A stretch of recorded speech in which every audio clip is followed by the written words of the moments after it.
है। जोरदार तालियां हो जाए सौरभ जी के लिए। ऐसे जितने भी टीचर्स लगातार हमारा साथ दे रहे हैं, इस देश का युवा आपको दिल से शुक्रिया अदा करता है, क्योंकि उस देश में, जिस देश में पिछले 12 सालों में लोग बोलना भूल चुके हैं, जिन लोगों की आवाज को दबा दिया गया है, फिर भी सौरभ भाई जैसे लोग हैं जो लगातार युवाओं की, छात्रों की आवाज बन रहे हैं, हमारी मांगें उठा रहे हैं। तो जोरदार तालियां हो जाए सौरभ भाई के लिए। सबसे पहले भाई एक बार जोरदार ताली बजाओ खुद के लिए जो आज यहाँ आए हुए हैं सभी लोग। भारत माता की, भारत माता की इंकलाब। सबसे पहले भाई मैं मेरे बारे में बता दूं, मैंने 17 प्लस सरकारी नौकरियां छोड़ी है और पिछले 4 साल में 12,000 बच्चों को मेंटरशिप करी है, उनको सही रास्ता दिखाया है। और मैंने मेंटरशिप की शुरुआत करी थी कि गरीब बच्चे जो गांव से आते हैं उनको नहीं पता क्या पढ़ना है क्या नहीं, और वो भटकते हैं, 4 साल 2 साल कोचिंगों के धक्के खाते हैं, तो उनको डायरेक्ट रास्ता दिखाया जाए हाथ पकड़ के, ऐसे सरकारी नौकरी की तैयारी करनी है। और अभी दिल्ली पुलिस के अंदर पेपर लीक पे मैं पिछले 4 महीने से आवाज उठा रहा हूं। बहुत बड़ा स्कैम है ये, बहुत बड़ा स्कैम है ये। और 15-15 लाख रुपए लिए गए हैं। मरे से मरे 5 से 6 हजार बच्चों का पेपर लीक हुआ है। जो पेपर चोर हैं वो भर्ती होने वाले हैं। जम्मू में एसआईटी देहरादून ने, मुजफ्फरपुर बिहार में, अलवर में, हर जगह पे गिरफ्तारियां हुई है। एक पेपर लीक को दर्शाने के लिए क्या चाहिए? एक पेपर लीक को, एक बार देना, एक पेपर लीक को दर्शाने के लिए चाहिए कि कहां कहां पेपर लीक हुआ है। तो हमारे पास कम से कम 100 प्लस न्यूज़पेपर कटिंग्स है कि इतनी जगह पर पेपर लीक हुआ है। हमारे पास पुलिस के एफआईआर है गौतम बुद्ध नगर नोएडा के अंदर, जहां 50-50 लाख रुपए कैश पकड़ा गया है। एसआईटी देहरादून ने खुद एक ऐसा बंदा पकड़ा है जिसने कहा है कि मैंने एडिक्विटी की लैब्स बनाते वक्त 100 प्लस प्रॉक्सी रूम्स बना रखे हैं। तो जो बच्चे तैयारी कर रहे हैं ना भाई, घरों से तैयारी करते रहना, इन्होंने पहले ही सर्वर हैक कर रखे हैं और बाहर से ही पेपर सोल्व होता है और आप लोगों की आंख खुल जाएंगी। मैं खुद 17 जॉब में सिलेक्शन लिया तो 51 एग्जाम दिए हैं। मेरे highest marks Delhi police constable में 84 नंबर थे और इस भर्ती में 99, 95 दुनिया भर के लोग हैं। और ऐसे ऐसे बच्चे जो गंजेड़ी हैं, गांजा फूकते हैं, उनका लिस्ट में नाम है। मैं प्रूफ के साथ ये बात कह सकता हूं। अगर ऐसे लोग दिल्ली पुलिस के अंदर भर्ती हो जाएंगे तो हमारी देश की फोर्स का होगा क्या, आप ये बताएं। अगर जम्मू के अंदर कोई पेपर लीक हो रहा है, क्या गारंटी है कि कोई स्लीपर सेल एंटर नहीं हो सकता हमारे देश की सेंट्रल पुलिस के अंदर? क्या मुजफ्फरपुर बिहार के अंदर पेपर लीक हो रहा है, क्या गारंटी है कि कोई नेगेटिव बंदा वहां पे एंटर नहीं हो सकता? कोई अकाउंटेबिलिटी लेने को तैयार नहीं है, कोई बोलने को तैयार नहीं है।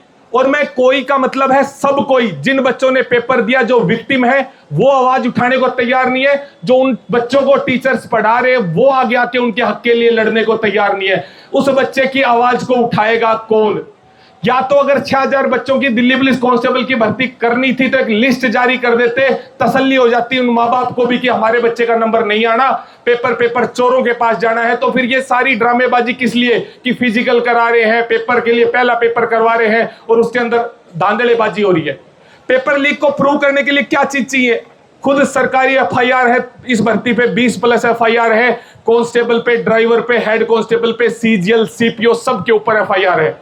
उसके अलावा न्यूज़पेपर है, उसके अलावा स्कोर कार्ड है। स्कोर कार्ड के अंदर इस बच्चे के 95 नंबर है, उत्तर प्रदेश का बच्चा है, ये आईएमए वेल्लोर के अंदर पेपर देने गया है। जब एसएससी ने एग्जाम सेंटर चॉइस करने की हमें आजादी दे रखी है तो 1800 किलोमीटर ये बच्चा ऐसी तैसी करवाने गया था, 99 नंबर जिसके आ रहे। ये सीधा सीधा स्कैम है और इतना 1000 करोड़ का नहीं, कम से कम 4-5 हजार करोड़ का स्कैम है। तो 4-5 हजार करोड़ घूम कर आ रहे हैं, मैं सीधा ये बात बोल रहा हूं। और मैं यहां किसी पार्टी के समर्थन में, किसी के विरोध में नहीं आया। मैं 4 महीने से आवाज उठा रहा था अपने यूट्यूब प्लेटफॉर्म के माध्यम से, इंस्टा के माध्यम से। मैं अपनी आवाज को और बुलंद और लोगों तक पहुंचाने आया हूं कि सच्चाई को जानिए। जितना आप ऊपर से देख रहे हो इतना नहीं है, ये कीचड़ नहीं है, ये तो भाई सब कुछ तालाब ही खत्म कर दिया। और हो सकता है ये भर्ती प्रक्रिया इस तरीके से कराई जा रही हो, कल को लिस्ट में सब लोग बिल्कुल फिक्स लग रहे हो। जो लोग गरीब घर से आते हैं, दिल्ली पुलिस कांस्टेबल की भर्ती कौन देखता है? वो बच्चा जिसके माँ बाप या तो मिडिल क्लास फैमिली से है, किसान से है, या कोई रिक्शा चालक है, उनके बच्चे तैयारी करते हैं। को अमीरों के बच्चे दिल्ली पुलिस कांस्टेबल की तैयारी थोड़ी करते हैं। और जो हमारे साथी पुलिस वाले भाई बहन बैठे हैं जो 22 की भर्ती में लग के आए, इनको भी मैंने पढ़ाया है, 20 की भर्ती में लग के आए हैं। ये अपने दिल से पूछ के देखिए, अगर 20 की भर्ती में और 22 की भर्ती में पेपर लीक हुआ होता तो क्या ये आज वर्दी पहन के यहां बैठे होते? आप अपने दिल से पूछ के बैठे। और सबसे बड़ी बात कि इसके ऊपर कोई सुनने को तैयार नहीं है। सब लोग सोच रहे हैं एजेंडा की बात नहीं है भाई। सरकारी तंत्र अगर खत्म होना शुरू हुआ, अगर सीपीओ के अंदर सब इंस्पेक्टर सब फर्जीवाड़े पेपर चोरा आ गए, दिल्ली पुलिस के कांस्टेबल के अंदर पूरी भर्ती लीक हुई, तो आने वाला टाइम ऐसा होगा, आप ऐसे लोगों से भिड़ रहे होंगे जो दरिंदे होंगे, जो पढ़ के नहीं आए, जिनके अंदर दिमाग नहीं है। तो सिस्टम को क्लीन करना पड़ेगा ऊपर से नीचे की तरफ। एक बार जोर से नारा लाओ, इंकलाब इंकलाब।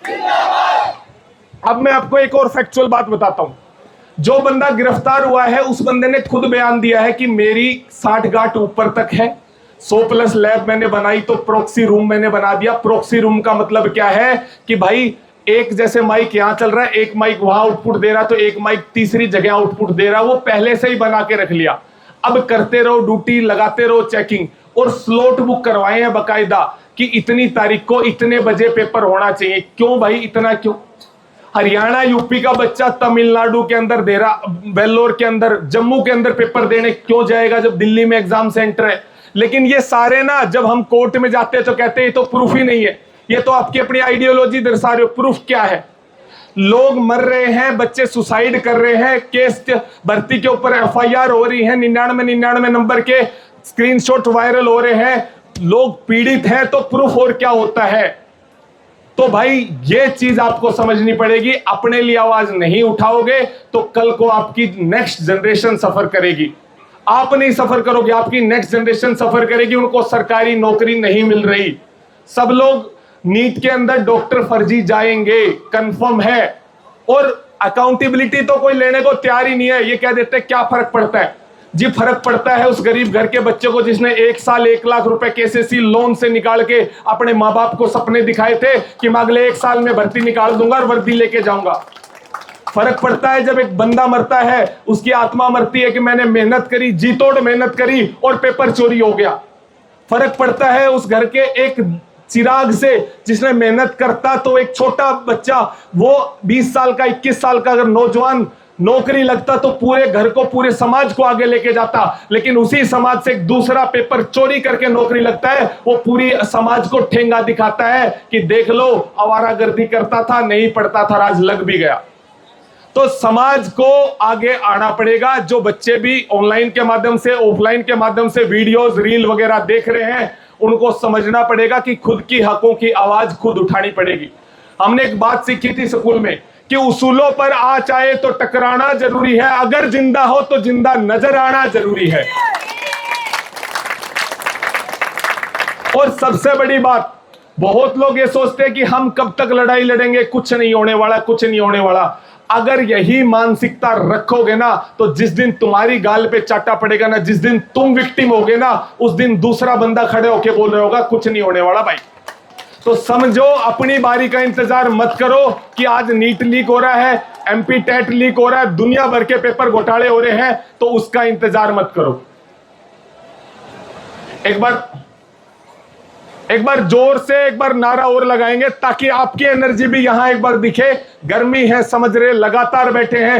इंकलाब इंकलाब इंकलाब। और एक 2-4 चीजों पे मैं और बात करना चाहता हूं।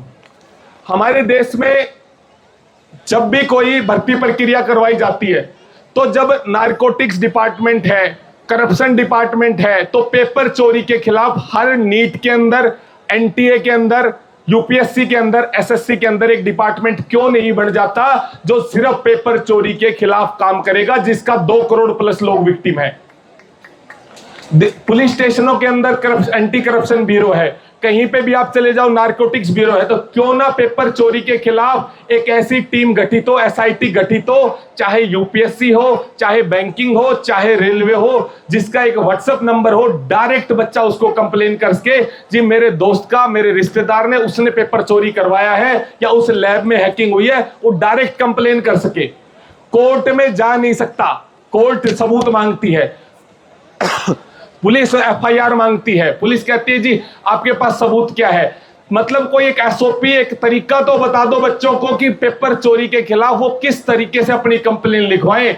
चाहे मेल कर लो, चाहे ईमेल कर लो, चाहे पीएमओ को मेल डालो, कहीं से कोई रिप्लाई नहीं आता। तो क्यों ना एक एसआईटी पेपर चोरी के खिलाफ, पेपर लीक के खिलाफ, चाहे नीट हो, किसी भी भर्ती में हो, एक ऐसा डिपार्टमेंट बनना चाहिए जो ऑफिशियली दिन रात इसी चीज के ऊपर काम करे और बच्चों के भविष्य से खिलवाड़ ना करा जाए, उनको सरकारी नौकरी देने का काम करा जाए। और इस मांग को मैं चाहूंगा इस मंच से भी आवाज मिले कि कैसा पेपर चोरी के खिलाफ हो।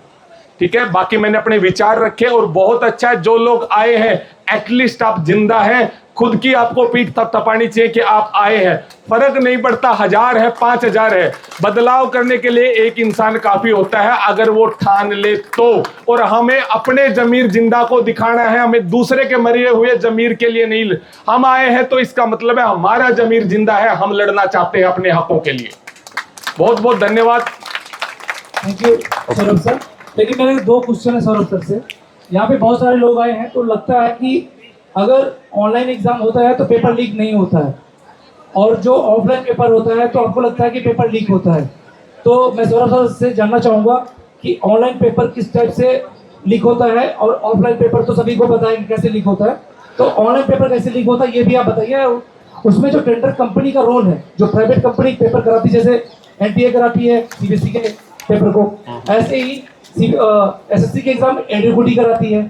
तो ऐसे जो एजेंसीज हैं, इन एजेंसीज का जो ग्रोथ रेट है, जैसे मेरे पास मैंने सुना है कि एडुकेटी एक ऐसी बॉडी है जो इसका जो बैलेंस था, बैलेंस शीट थी इसकी अकाउंट की पैसे वाली, वो माइनस में थी, आज वो बहुत ज्यादा हो गई है। ऐसा क्यों, तो आप समझाएंगे क्या? सबसे पहले भाई, जिनको ये लगता है कि ऑनलाइन पेपर होने से समस्या समाधान हो जाएगी, तो ऐसा नहीं है। दिल्ली पुलिस का पेपर ऑनलाइन होना स्टार्ट हो चुका है पहले से, 17 से 20 में, 22 में, और अभी भी ऑनलाइन हुआ है।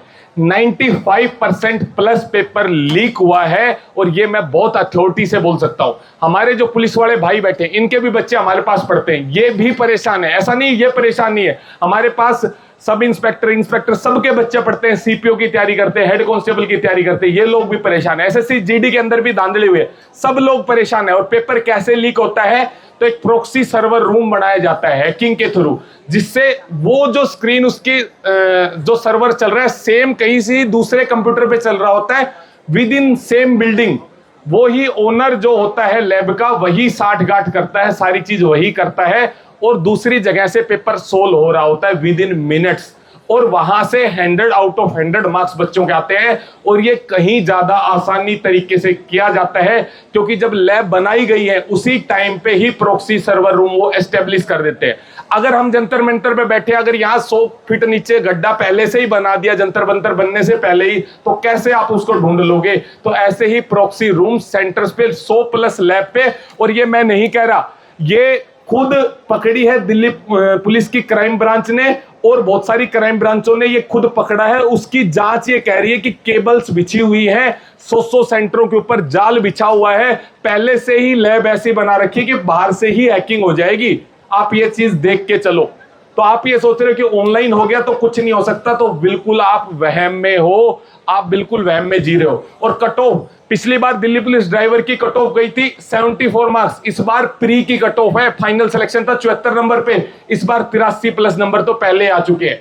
पिछली बार कांस्टेबल की फाइनल कट ऑफ गई थी 72 मार्क्स, इस बार फिजिकल की जिसमें 70,000 बच्चा क्वालिफाई करा है, उसी की कट ऑफ 70 जा चुके हैं, फाइनल कट ऑफ 80, 85, 90 कोई पता नहीं।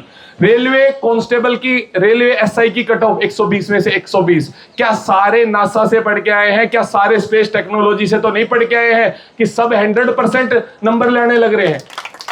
और जब ये गिरफ्तारियां हो रही है तो इससे बड़ा और क्या सबूत होगा पेपर को कैंसिल करने से लेके? वो कह रहे हैं ये जी हमने गिरफ्तार कर लिया। अरे भाई, एक बंदे का पेपर हैक करवाने के लिए उस बंदे ने इतना बड़ा सर्वर जाल बिछाया था, 4-5 करोड़ रुपए वो लगा के बैठा है, 10 करोड़ की लैब बना के बैठा है, 1000 कंप्यूटर लगा के बैठा है। क्या 5 बंदों का पेपर उसने लीक कराया होगा? इस सिस्टम से एक साल में कम से कम नहीं तो उसने 10,000 बच्चों का एक लैब से पेपर कराया होगा, जिसके अंदर चाहे आपका नीट का एग्जाम हो, नीट का ऑफलाइन चल रहा है या ऑनलाइन जो भी एग्जाम हो, मैं गारंटी दे सकता हूं सीजीएल, सीपीओ, दिल्ली पुलिस, कोई मर्जी एग्जाम हो, विद प्रूफ विद डाटा मैं बात कर रहा हूं, हवा में बात नहीं कर रहा। सारी चीजें अगर किसी को चाहिए हो तो आप इंस्टा पे मुझे मैसेज कर लेना, मैं सारे मैसेज आपके पास डाल दूंगा, सारे प्रूफ डाल दूंगा, एफआईआर डाल दूंगा, चार्जशीट डाल दूंगा।